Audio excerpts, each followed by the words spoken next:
We're all yours. Yeah. Wonderful. Thank you, Dr. Maya. Good morning, everyone. I see everyone in their sweaters, so I know winter is there in Montreal. Winter's also here. It got down to like 24 degrees last night here in North Carolina, which is very unusual, but it's going to warm up to 50. So that's a little bit different, but winter is here as well. I'm really pleased that Dr. Maya invited me to join you for December. Today is the first day of Advent. And I think I would really kind of I won't call it a tradition, but I like the way that we greet each other.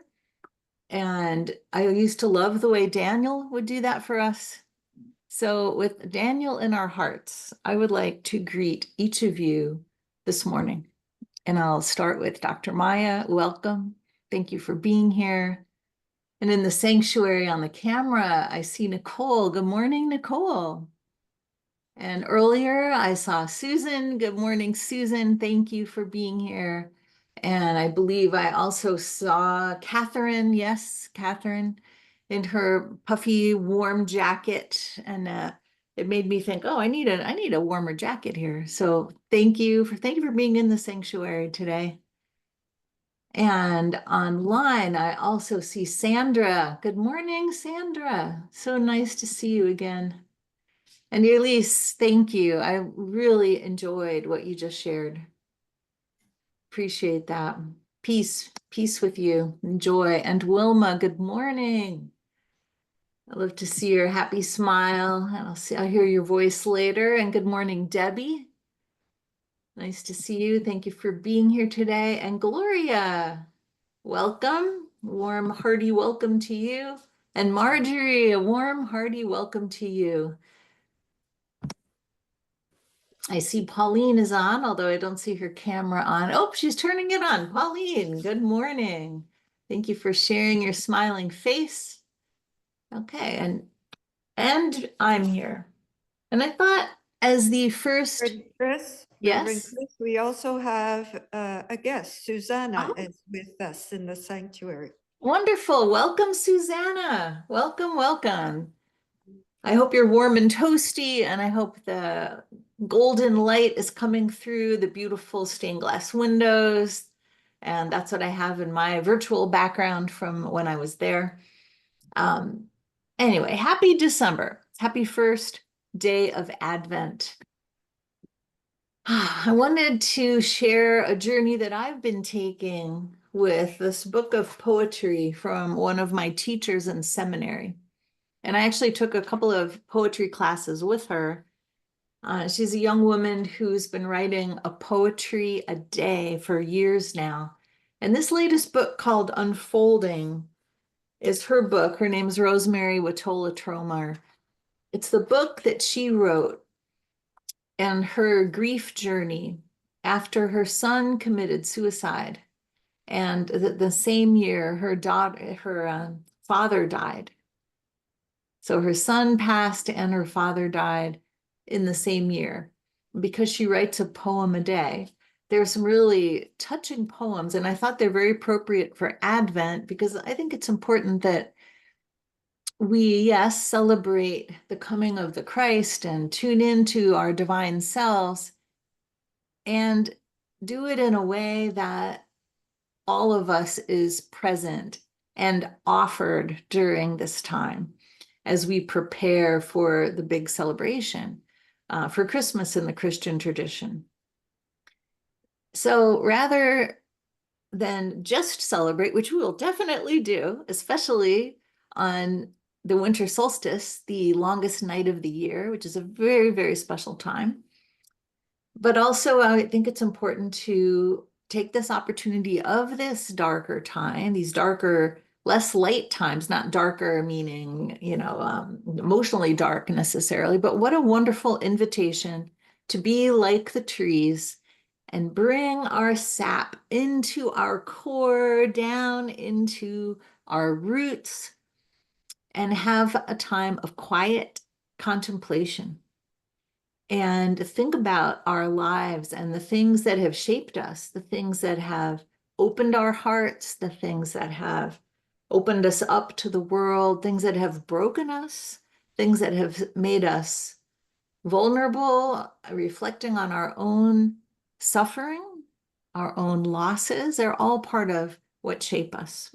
And I'll share some poetry today to help us tap into that piece of us. And let's use this opportunity of Advent today to bring the full loamy soil of our hearts to the surface, to share with each other and with Spirit in this very special time today for Advent. I also want to mention that there will be some time to follow up. For those of you who would like to join me this coming Wednesday and next Wednesday at 6:30, we can have an ongoing conversation and I can share some more of these poems and some other activities to help us kind of work that loamy soil in our hearts that nourishes what's coming with the light of the spring. Also, I'll be doing the Tuesday meditations on this theme. And it's not to make us sad, but I think sadness and those tender feelings, loss, anger, things maybe we don't want to think about too often, they're part of that loamy soil. They're part of life, and we offer it all with praise. Well, let's begin. And I'm going to begin with a poem called Grace. It's from the very beginning of this book. And just rest into this. Let me open with that the reason that she wrote this book, she said the poems in this book were all written since 2021, when my son Finn chose to take his life and my father died of kidney failure. It's no surprise these losses now inform my everything. Perhaps you too have had the shelter of your heart splintered and leveled, leaving you naked and raw in the aftermath. I wanted nuanced words that honored the grime and grace that are inextricably woven in our lives.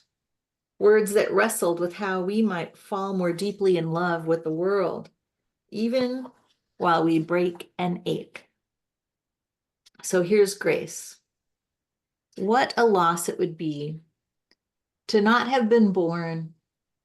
So I would have missed a Thursday night such as this, in which my son and I walk the dark streets in Georgia and watch the lightning transform the sky into pink flares and smell some sweet, unnameable flower and talk about Dodge Chargers and knees and roaches. I swear it has all been worth it, every second of 51 years, for this hour in which there are no bells, no shoulds, no other tugs, except to take the next step down the center line, while in the distance raps another clap of thunder. So that's called Grace. She writes that night was fueled by beauty and instability. I was thrumming with it, and how clearly I felt the invitation to say yes to the world as it was. 2 days later, my son was dead, and yet the invitation remained. Almost 3 years later, that invitation to say yes to the world as it is inspires every poem in this collection. The call to accept our vulnerability, to be curious, to open ourselves to love, to dwell more fully in the blank pages of our lives, to praise what is, to be in service to the continual unfolding that is the nature of, well, everything. The nature of everything. So I invite you now, you may want to close your eyes for this. Open up your memory in your heart. It may be close to the surface or maybe something that you need to dig a little deeper. just for a reflection, as deep as you feel comfortable going, and to recall times in your journey where life opened you in a similar way to what Rosemary Watola Tromer is sharing with us in her poetry at this tender time. And to help us do that, I'm going to play a song, and I'm going to ask Dr. Maya to stop the recording so that I can play a YouTube video.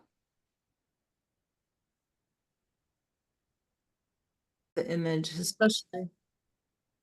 I love the image of that song called Rough Cut by Amber Rubarth, because for me, and I listened to that song a lot when it first came out, because I was going through lots of things, and it reminded me, this is when I had about a couple year period there where I had melanoma, more, at a stage that I didn't want to be at. I had my dad pass away and I got a divorce, all kind of one after the other. And this song just soothed me, made me feel much, much, much better. But the idea that at some point in the song, she talks about how you can see the negative spaces, like, the parts that were cut away, or the form of the sculpture. And it reminds me of Michelangelo's saying that it's his job to uncover the form that is already in the stone. And that's, I think, useful metaphors that I've enjoyed. Let me share another poem of Rosemary here, Rosemary Watola Tromer. This one's called Self-Portrait as a Tuning Fork. There is, and perhaps you felt it, a moment when the day falls away and your name falls away, and everything you thought you knew falls away. And for a moment, you know yourself only as whatever it is that continues, your whole body abuzz with the eternity of it. And you quiver as if struck by the great hand of what is true, becoming pure tone, a vibration, a wave, a human-shaped resonator, tuned to the frequency of life itself.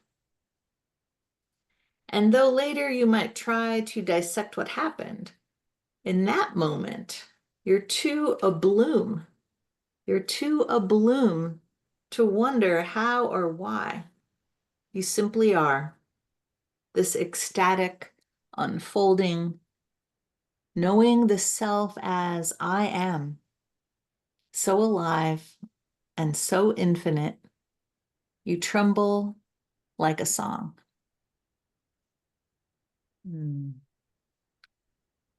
So to help us experience this, I'm going to play a song that for about 5 minutes to praise and celebrate this feeling of us as human tuning forks, human resonators of the divine light.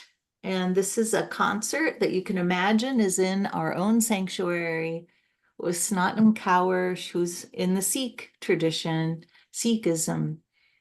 And it's a mantra that, let me just read to you what the words mean. You're going to hear Om, O-N-G, Om Namo, which is, I bow to the divine energy within me and within all beings. Om Namo, I bow to the divine energy within me and within all beings. What a wonderful praise. And the second line, and this is a chorus, Guru Dev Namo, I bow to the divine teacher within me and within all beings. Guru Dev Namo, I bow to the divine teacher within me and within all beings. So I'm going to ask Dr. Maya, who has her hands on the controls, to stop the recording one more time. That beautiful music keeps going. This is a style of music called kirtan, and I invite you to tune in to yourself right now and just notice how hearing that mantra in those tones makes you feel right now, or helps you feel. I love playing these things for hours and hours, and it just sort of shifts the frequency in my home. And you may want to do the same thing to help celebrate this Advent season. There's something about the Sanskrit words, the tones, the syllables, the meaning behind the words, like this one with divine flow, and how we are affirming our connection and praising our connection with the divine flow of love. That's basically what this means and feels like to me. So I hope you enjoyed that. I invite you now, this is an experiential piece, very quick. Look at what's around you, or if you're in a sanctuary, what's in your pockets or in your purse, and find an object, like it can be anything. It could be a stone, a feather, it could be your coffee cup, whatever you have nearby. Doesn't really matter what it is, just as long as you have an object that you can hold in your right hand. And we're just going to do another little energy shifting here. As you hold whatever the object is in your right hand, I would just like you to examine it, look at it, name it. What is it? What is this in this object in your hand? Where did it come from? Look at it and from the point of view of quality. Is it a high quality object? Are there flaws in it? Judge it for its quality based on your expectations. See if you can see any, or if you know or see any of its story of how it became what it became. Was it manufactured? Was it created by an artisan? Is it an object from nature? Where did it come from? What's its origin?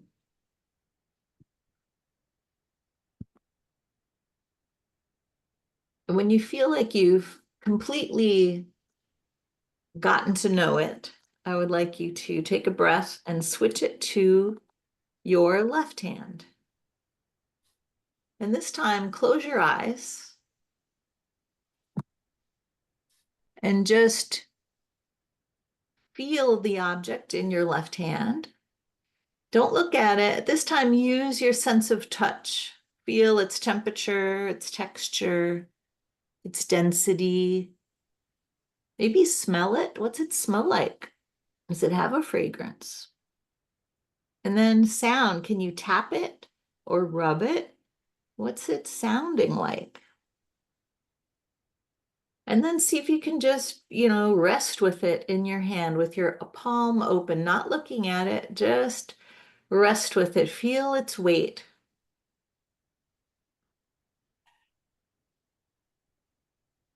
And now say hello and see if invite it to tell you its story.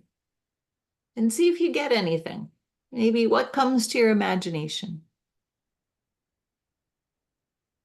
We're just getting to know this item that's in your left hand.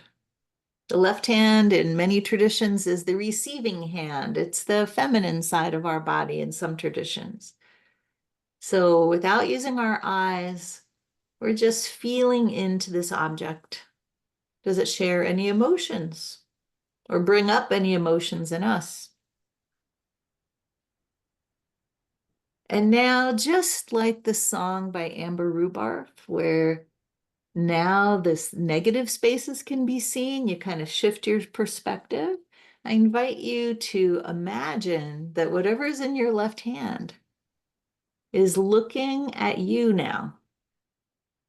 Whatever's in your left hand is looking at you. And what do you imagine it seeing looking at you? Is it beholding you with love and compassion? Is it noticing how you're feeling? Is it inviting a conversation? Or is it just a kind of a cold, judgmental stare? Is it looking at you clinically, trying to identify you? And just know there's no right or wrong experience here. This is just an invitation to get a different perspective. And just notice what shows up for you.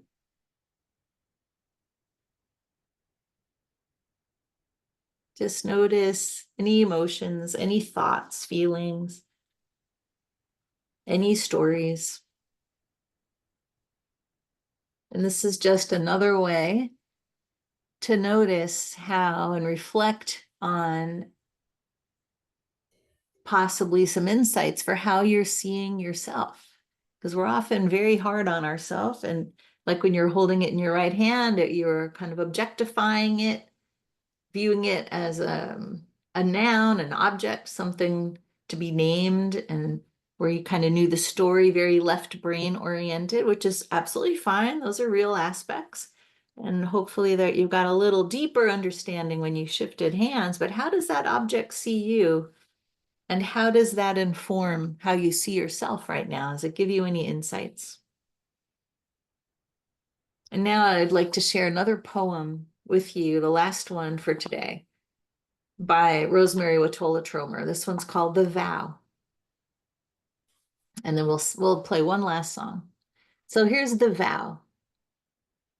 And if this is it, this night with its scent of lawn newly mowed, and the undammed river high in its banks, and the baby bunny eating every pansy I just replanted.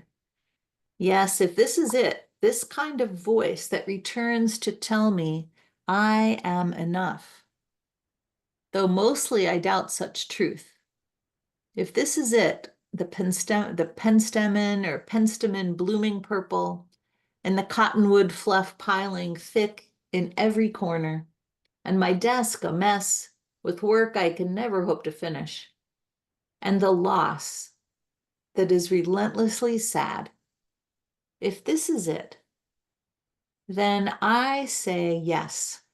Yes, I say, I am here for this. Here between the ache and the sweeping flight of the swallow, here between the fallen tree and the laughter that won't stay in.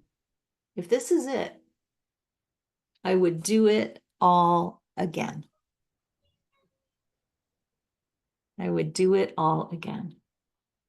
And to end our praise for this time of Advent, of our loamy, soft soil in our hearts, I would like to play and have Dr. Maya stop the recording to end this recording for today. I was so happy to find that recording and to share it with you. And I'd be happy to share the link of the entire song with everybody crying and standing up and singing and praising and dancing. Yep. Woo! Thank you. And I return it to you, Dr. Maya.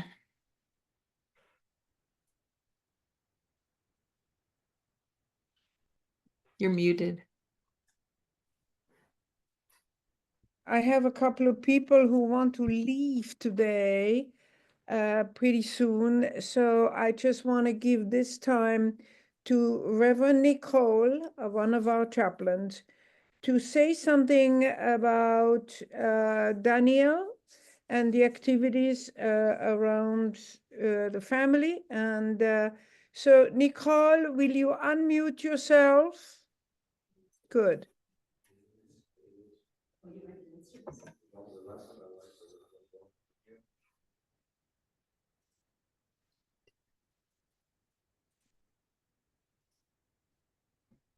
Daniel's service. This is following an email that Dr. Maya sent.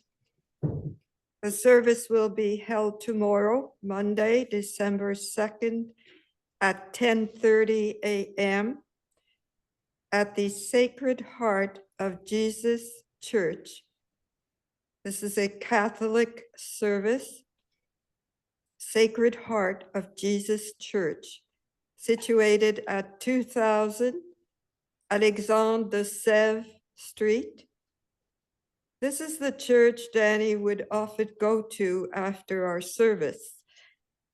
He would always tell me he loved to sit quietly and say the rosary.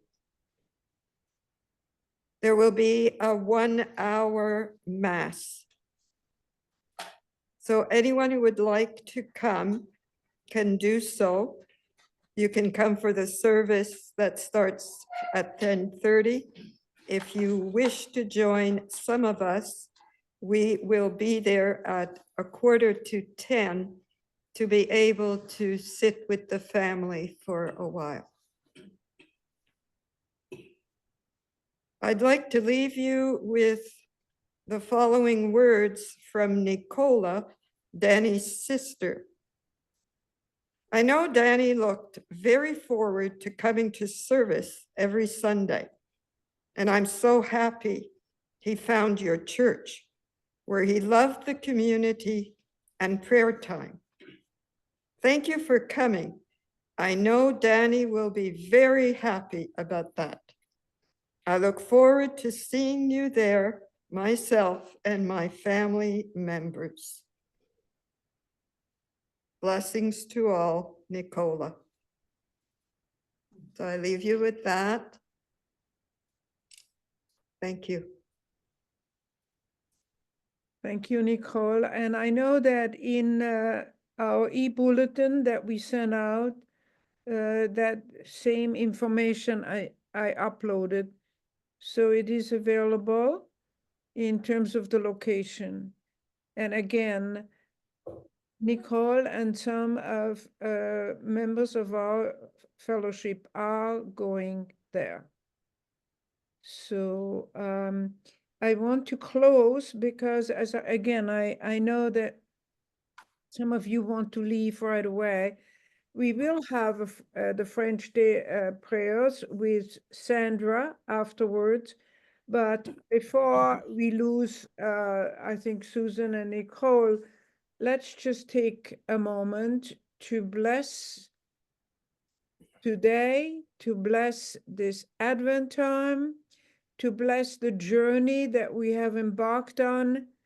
I see Danny has taken us on this journey through the last few months, seeing him in his heroic showing up to the medical treatments. And so let's take our prayer for protection together, holding again Daniel dear in our hearts. Join me in this circle of Unity Center of Montreal, be that you're in the sanctuary or on Zoom, in our prayer for protection. Wilma, before we close, do you have your closing blessing?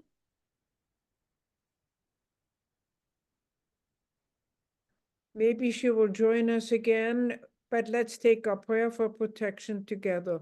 The light of God surrounds us. The love of God enfolds the power of God protects us. protects us. And the presence of God watches over us. Wherever we are, God is, and all is well. And in this Advent season, we Derek. remember that his name is wonderful. His name is Counselor. He is the Prince of Peace, enthroned in our hearts. Great is his faithfulness. God bless you. Thank you, Wilma. Thank you for this final blessing. So with this, I wish you a good Sunday. I see that Susan is already moving in on closing down. Gonna get help But for just that. saying goodbye, a blessing on all. And happy Sunday, blessed Sunday, joyful Sunday, but also heartful Sunday.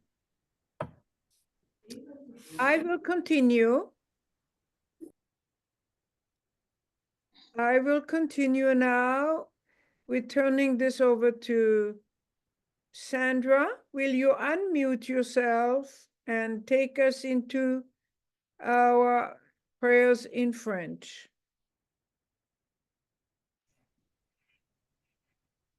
Thank you. Merci. Bonjour à tous. Je vais partager quelque chose que plusieurs d'entre vous peut-être sont déjà à jour avec cette démarche. Mais d'autres personnes, des fois que je rencontre, ont encore à découvrir une façon d'être à jour avec certains blocages du passé. Il n'est pas possible totalement d'arriver à la conscience sans pardonner à ses parents.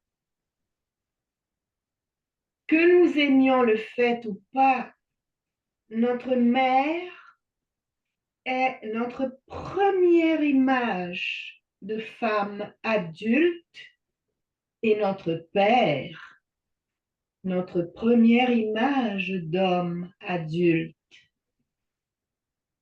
Si nous continuons d'avoir des griefs contre notre mère et que nous sommes un homme, nous serons pas possible on ne pourra pas s'empêcher de projeter de la culpabilité sur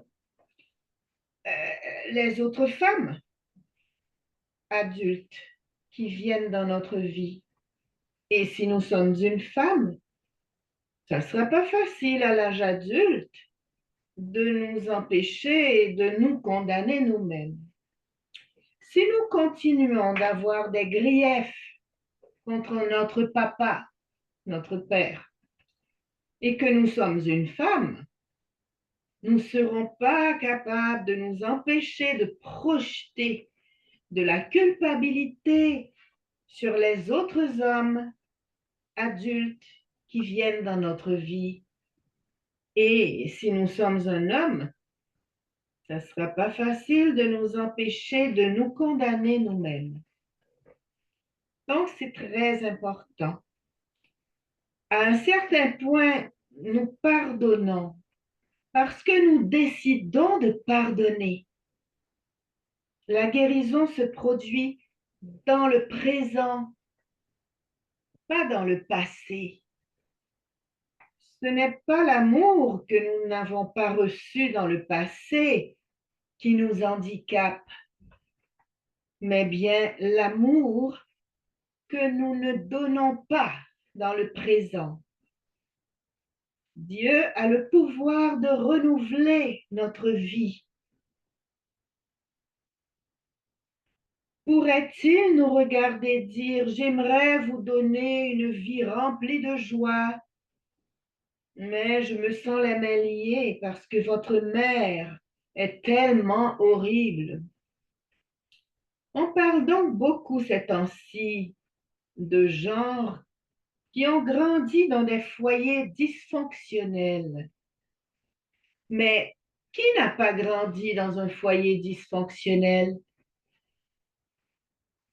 Ce monde est dysfonctionnel. Il n'y a rien que nous ayons vécu ou vu ou fait dont nous ne puissions nous servir pour rendre nos vies actuelles plus valables. Toute expérience permet de croître et nous pouvons transcender toute expérience. L'ego n'aime pas entendre ce genre de discours. L'ego respecte la douleur, glorifie la douleur, adore la douleur et crée la douleur. La douleur est sa pièce maîtresse. Il considère le pardon comme un ennemi. Et pourtant, le pardon est la voie magnifique pour sortir de l'enfer. Que nous pardonnions à nos parents, à quelqu'un d'autre ou à nous-mêmes, les lois de l'esprit sont identiques. En aimant, nous nous défaisons de la douleur. à tout moment, nous répandons l'amour ou nous projetons de la peur. Et chaque pensée nous rapproche soit du ciel, soit de l'enfer. Que faudra-t-il donc pour que nous nous souvenions qu'on entre dans l'arche 2 par 2? Nous n'accédons pas au ciel sans y amener quelqu'un avec nous. La pratique et l'engagement sont les clés de l'amour. Ce que j'ai subi et ce contre moi que j'ai vu d'autres se débattre n'est pas un argument contre le pouvoir de l'amour. Je suis capable de voir la vérité de tous ces principes, mais je vois également à quel point je résiste à l'expérience de l'amour, quand il me semble plus important de retenir un grief que de m'en défaire. Tout un monde s'est bâti sur la peur. Le système de la peur ne sera pas démantelé en une fraction de seconde. C'est vrai. Le système. Nous pouvons travailler sur nous-mêmes à chaque instant. À chaque instant, pas à pas. Le monde se guérit par des pensées d'amour. Une pensée à la fois. Petits pas, petites actions accomplies avec un grand amour. Nous avons tous des peurs différentes, mais l'appel à Dieu pour qu'il sauve nos vies et en sauvant nos esprits, comme dit la prière de notre Père, ne nous soumet pas à la tentation, mais délivre-nous du mal. Parce que l'amour, c'est le royaume. L'amour, c'est la gloire. Et l'amour est le pouvoir dans les siècles des siècles. C'est tout pour aujourd'hui. Merci beaucoup. Et pas à pas, continuez à répandre l'amour. Et vous aurez des relations merveilleuses avec vous-même, avec votre entourage, qu'il soit proche ou à distance, et jusqu'aux confins de l'univers. À bientôt. À bientôt et merci beaucoup, Sandra. À bientôt. Merci à tout Merci, le monde. Bonne Sandra. semaine. Merci à vous tous, Élise, Pauline, Wilma, en fait, tous ceux qui ont participé, Reverend Chris. Merci, bonne journée à vous tous. Merci Maya. Merci. À bientôt Maya, la semaine prochaine. À la semaine prochaine. Bye bye. Je serai au sanctuaire. I will be there. Yes, thank you. Thank you, Yes. Sandra, for too.